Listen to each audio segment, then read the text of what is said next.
વડોદરામાં આજે TET teacher eligibility test પરીક્ષાનું આયોજન કરવામાં આવ્યું. શહેરના કુલ 147 પરીક્ષા કેન્દ્રો પર અંદાજે 30,475 ઉમેદવારો પરીક્ષા આપશે.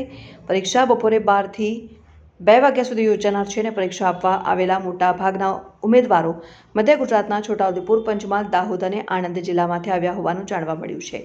પરીક્ષા દરમિયાન નિયમ મુજબ ઉમેદવારોને પરીક્ષા શરૂ થવાના અડધા કલાક પહેલા પરીક્ષા કેન્દ્રમાં પ્રવેશ લેવાનો રહેશે અને તેના અનુસંધાને વડોદરાના વિવિધ પરીક્ષા કેન્દ્રો પર વહેલી સવારથી જ ઉમેદવારોની અવરજવર જોવા મળી રહી છે.